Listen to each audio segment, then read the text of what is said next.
नमस्कार दोस्तों, मैं आपका होस्ट रवि रविंदर मेरे YouTube चैनल रवि किराना बिजनेस में आप लोगों का स्वागत करता हूं।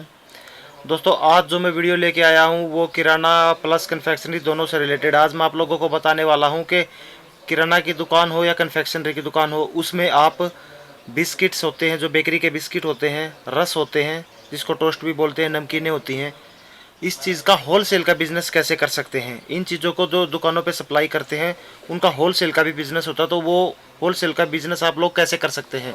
तो आज की मेरी वीडियो यही होने वाली है कि रस का, बिस्किट्स का, फ़ैन का, नमकीन का होलसेल का बिज़नेस कैसे होने वाला है। तो देर ना करते हुए वीडियो करता हूँ शुरू।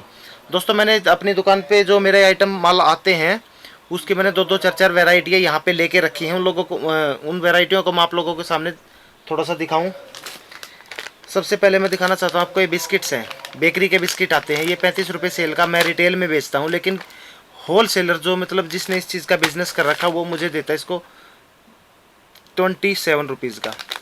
मैं इसको सेल करता हूँ 30 पर। उसको तो छोड़ो, खैर तो मुझे कितने का पड़ता है। होल सेलर मुझे ये 27 को देता है जो मेरे पास सप्लाई करने आता है, और उसको पड़ता है ये 22 का। अब एक पेटी में ये पीस होते हैं 16, तो यानी कि एक पेटी बोले तो एक जो बॉक्स होता है उसको पेटी बोलते हैं। 16 पीस का एक बॉक्स होता है उसमें, यानी कि एक पेटी पे उसको 16 दूनी 32।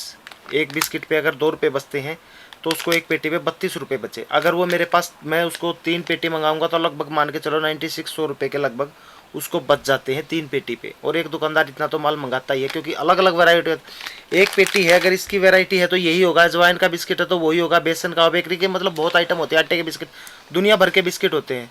तो अगर उनकी सभी की एक वैरायटी मंगाई तो ये मान के चलो कि मैंने 5 पेटी मंगा ली, तो 5 पेटी पे कितने पैसे बचे। एक पेटी पे उसको अगर 32 रुपये बच रहे तो 5 पेटी पे लगभग 160 रुपये के करीब उसको बच गए। दूसरी एक चीज़ यही दिखाता हूँ मैं। ये एक रस है, फ़ैन है, सॉरी, ये फ़ैन है, ये भी मुझे 27 रुपये का ही पड़ता है। इस ऐसे ही उसको, इस पे एक फ़ैन पे 2 रुपये बचते हैं। इस फैन की पेटी आती है 20 पीस की, तो अगर मैंने 2 पेटी भी मंगाई, एक पेटी पे उसको 20 दूनी 40 रुपये बचेंगे, 2 पेटी पे 80 रुपये बच गए। उसी के साथ ये भी आते हैं, बिस्किट्स के साथ फ़ैन भी सेल होते हैं, तो 80 रुपये तो मान के चलो कि उसको, एक दुकानदार की बात कर रहा हूँ मैं, सिर्फ अपनी बात कर रहा हूँ। अगर होलसेल का काम कर लिया आपने, दिन में पता नहीं कितने दुकानदारों को ये माल सेल करोगे।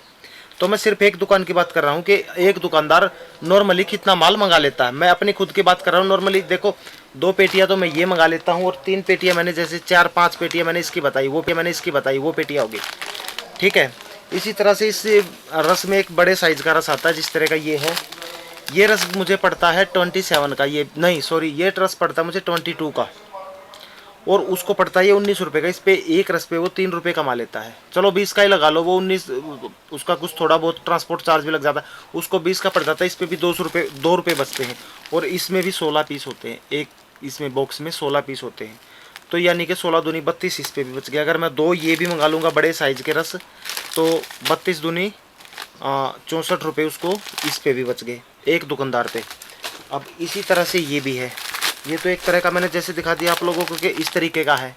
अब ये इसमें छोटा है ये भी रस, लेकिन इसका छोटा साइज़ है। कस्टमर क्या मांगता है कि उसको छोटा भी चाहिए, मीडियम भी चाहिए और बड़ा भी चाहिए। हर तरह का कस्टमर आता है, कोई बड़ा मांगता है, कोई छोटे साइज़ का मांगता है। इसी तरह से ये भी मुझे वो 22 रुपये का दे के जाता है, लेकिन उसको पड़ता कितने का है, 20 रुपये का। तो मैं 2 पेटी ये भी ले लूँगा, तो उसको 64 रुपये इसमें भी बच गए, 2 पेटी में। होलसेलर की बात हो रही है यहाँ पे, जो इस चीज़ का बिज़नेस करता है, सिर्फ इसी चीज़ का, और किसी का करता ही नहीं। आप दिखाता हूँ मैं आप लोगों को। एक ये नमकीन है, कान्हा जी के नाम से नमकीन है, लोकल भी नहीं कह सकते इसको, वैरायटी ठीक है, नमकीन अच्छी नमकीन है, बिकती है। मुझे वो देके जाता है ये 40 रुपये की, उसको पड़ती है 37 रुपये की। 3 रुपये एक पैकेट पे बचाता है, और एक बैग में आते हैं 10 नमकीनें। तो मैं हर वैरायटी का एक बैग मंगाता हूँ, हर नमकीन की वैरायटी का। उसमें 7 से 8 वैरायटियाँ होती है, तो सबका एक बैग मंगा लिया, यानी कि एक पे उसने कितने कमाए, 20 रुपये। अगर मैं मोटा मान के चलूँ, 7-8 भी छोड़ो, 5 ही मंगाता हूँ, तो 100 रुपये इसमें कमा लिए उसने। ये एक ही आदमी कर रखी है, एक ही आदमी ने कर रखा है इन सब का। अब दूसरा दिखाऊं, ये एक रस है, वो दोनों दिखाए।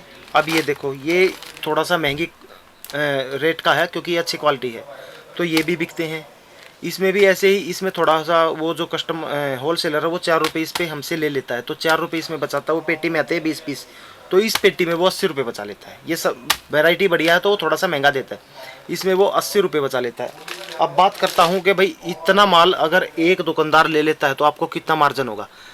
अगर दिन में, मैं ज़्यादा नहीं कहता, अगर 5 दुकानें भी बांध लो आप, 5 दुकानें एक दिन में, आप इतना माल 5 दुकानों पे सप्लाई कर दो, 2 घंटे का काम है, 2 से ढाई घंटे का, पूरा दिन आराम से अपना घर पे रहो। फिर पूरा दिन घर पे रहना है, ये 2 घंटे का काम आप 5 दुकान पकड़ लो रेज भाई, रोज की आपको 5 दुकानों पे माल सप्लाई करना है बस।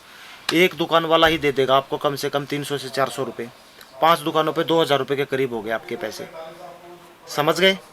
तो अपना 2 से ढाई घंटे में ये काम किया और छुट्टी। अब बात कर लेता हूँ आपको ये माल मिलेगा कहाँ से। सबसे बड़ा क्वेश्चन तो यही होगा आप लोगों के मन में, ठीक हम ये काम कर लेते हैं, माल लाए कहाँ से। अब बताता हूँ, आपकी पूरे इंडिया में कहीं से भी हो आप, ये आपके बगल में भी बिकते होंगे, आपके आस पड़ोस में भी बिकते होंगे, कहीं भी बिकते होंगे, कहीं भी बिकते हों, आप उससे एक पैकेट लीजिए, ठीक है। हर पैकेट के ऊपर जो ये बनाता है उसका नंबर होता है, जैसे ये दिखाई दे रहा है आपको।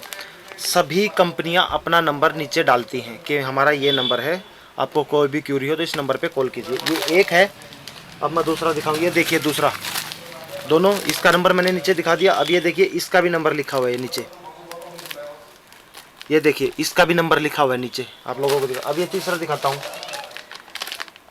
तीसरे का नंबर ये देखिए, ये रखा कस्टमर केयर नंबर। ये मोबाइल नंबर को ही कस्टमर केयर नंबर बना लेते हैं, इतनी बड़ी इनकी ब्रांडिंग नहीं होती कि भाई इतने बड़े लेवल पे, ये लोकल लेवल पे माल बिकता है। तो कहने का मेरा मतलब कि ये हर वैरायटी पे इनका मोबाइल नंबर होता है, आपको ढूंढने की ज़रूरत ही नहीं है, किसी से बात करने की ज़रूरत नहीं, आप डायरेक्ट जहाँ पे ये माल बिकता है ना, आप डायरेक्ट वहाँ से माल उठा सकते हो। और वहाँ से डायरेक्ट माल उठाने के लिए आपको इस नंबर पे कॉल करनी होगी। यहाँ से आपको मेरे ख्याल से कम 40 से 50 पेटियाँ उठानी पड़ेंगी, और वो ज़्यादा नहीं है। अगर काम शुरू करना है ना, 40-50 पेटियाँ ज़्यादा नहीं है, 100-200 पेटियाँ उठाते हैं लोग, आराम से बिकती हैं। और तो 40-50 पेटियाँ मेरे ख्याल से इतनी ज़्यादा नहीं है। आप 40-50 पेटियाँ उठाओ, यहाँ पे कॉल करो और आपका माल आपके पास होगा। अब बात कर लेता हूँ माल रखने की। भैया आपकी जो दुकान होनी चाहिए या गोदाम कुछ भी हो, वो ऐसा होना चाहिए कि वहाँ तक गाड़ी आ जाए, जो माल लेके आई उसकी गाड़ी वहाँ तक आनी चाहिए। इसके लिए आपको ये ज़रूरी नहीं है कि आपकी गोदाम जो है वो बाज़ार में ही ज़रूरी है, नहीं, वो कॉलोनी में, घर में, गलियों में, कहीं भी हो सकता है, बाहर। उसके लिए गोदाम बनाओ, एक कमरा बड़ा, अगर घर में बड़ा सा कमरा है तो वो भी चलेगा, नहीं तो अपना एक अलग से गोदाम ले लो, किराए पे ले लो। और अगर किराए भी बचाना है तो घर पे रख लो कहीं एक कमरे को खाली करके। लेकिन घर तक गाड़ी आने के लिए आपके विकल्प होना चाहिए कि भाई मेरे घर तक गाड़ी आ जाएगी, ये सारा माल मेरा आ जाएगा। इससे बढ़िया बिजनेस है ही नहीं भैया। मेरे पास रोज़ आते हैं दो चार बंदे ऐसे आ जाते हैं जो माल सप्लाई करते हैं। लेकिन आज मेरे मन में आया कि ये कितने पैसे कमा रहे हैं। हम पूरा दिन बैठे रहते हैं, ये पूरा 2 घंटे घूमते हैं मार्केट में, 2 घंटे मार्केट करते हैं और ये 2000 रुपये कमा लेते हैं। अब बात करूँ मैं कि भैया इतना माल आपने ले लिया और ये डिलीवर कैसे करें, बंदों तक कैसे पहुँचाए, कैसे कैसे करें। तो सबसे पहले आपको माल मंगा लिया, जैसे आपने पूरे अपने एरिया में, जैसे आपका सिटी है, अपना एक एरिया चूज़ कर लो कि आज मुझे इस एरिया में जाना, आज उस एरिया में जाना। एक बार जिस कस्टमर को आप दुकान पे गए उसका नंबर नोट कर लो, उसको अपना कार्ड दो और वो अगली बार आपसे माल लेगा तो आपके पास फ़ोन करेगा। अच्छा, इसी तरह से आपको, ये तो हुआ मैंने आपकी सिटी का बताया कि हर एक ही एरिया पकड़ लो। अब रही बात मेन मोटा माल कहाँ जाएगा, आपका बाज़ार में जाएगा। बाज़ार में आपको एक काम करना है कि 1 रुपया कम रखना है। ये जो बाज़ार से अलग का बता रहा था मैं कि उसको कस्टमर बांधो, वहाँ पे जाओ, कार्ड दो, बाज़ार में आप 1 रुपया कम रखना हुआ। ये मान लो बल्क में माल बाज़ार में थोक में भी माल जाएगा आपका, वहाँ 1 रुपया कम करके दे दो। वो लोग आपकी 50-50 पेटियाँ भी उठा लेंगे, 20-20, 30-30 पेटियाँ उठाएंगे अगर 1 रुपया कम करके दोगे। अगर ज़्यादा माल जा रहा है तो बात तो वहीं आ जाएगी ना। तो बाज़ार में इस तरीके से देना, सभी को अपना नंबर दे के आओ, सभी से बोलो मेरे पास ये माल है। नेक्स्ट टाइम पे वो खुद, अगर माल अच्छा होगा, बढ़िया क्वालिटी का होगा, रेट उसको रिजनेबल लगा, तो नेक्स्ट टाइम पे अपने आप आपको कॉल करेगा। ठीक है, तो ये था मेरा आज का टॉपिक कि आप लोग किस तरह से थोड़े से टाइम में पैसे अच्छे खासे कमा सकते हो। सिर्फ एक बाइक चाहिए आपको और कुछ नहीं चाहिए। और दूसरी बताऊँ, जिससे मैं ये माल मंगाता हूँ ना उसके पास कोई GST नंबर है ना कुछ, उसको है ही नहीं यार कुछ, मतलब इतना बड़े लेवल का ये काम ही नहीं है। 2000 रुपये रोज़ के कमाता है वो, 50 से 100 पेटियाँ उसके पास होती है, आती हैं जाती है। जिससे माल लेता है उसको कैश देता है, जहाँ देता है, मेरे बस जैसे दुकान वाले को दिया मैंने उसको कैश दे दिया, छुट्टी खत्म। इतना माल है, इतना सा काम है और कुछ भी नहीं है, इससे आसान काम कुछ है ही नहीं। तो अगर ये काम करना चाहो होल सेल में, बेकरी के बिस्किट्स का, नमकीन का, फ़ैन का, रस का, तो ये बहुत ईजी आप कर सकते हो। एक ये सारी चीज़ें रखना, आराम से काम चलेगा। ठीक है, समझ गए। आज की मेरी वीडियो को मेरा मेन टॉपिक यही था कि भाई रस में, बिस्किट्स में, फ़ैन में आप लोगों को कैसे कैसे पैसे कमाए जा सकते। मिलता हूँ नेक्स्ट वीडियो में। मेरी वीडियो 2-3 दिन मेरे ख्याल से 5-6 दिन लेट आई है। उसका रीज़न यही था कि मेरा एक और चैनल है द लठवाल राइडर, घूमने फिरने का शौक है, तो मैं मथुरा गया हुआ था, 1-2 दिन में वहाँ की वीडियो आ जाएगी। तो मिलता हूँ नेक्स्ट वीडियो में। नेक्स्ट वीडियो कोई और होने वाली है। फ्रिज की वीडियो काफ़ी लेट हो चुकी है। मैंने कई वीडियो में बोला कि फ्रिज की बनाऊंगा, देखता हूँ अगर नेक्स्ट होगी तो मैं बनाता हूँ। तो अगर वीडियो अच्छी लगी हो तो लाइक कर देना, चैनल को सब्सक्राइब कर देना। तब तक के लिए नमस्कार।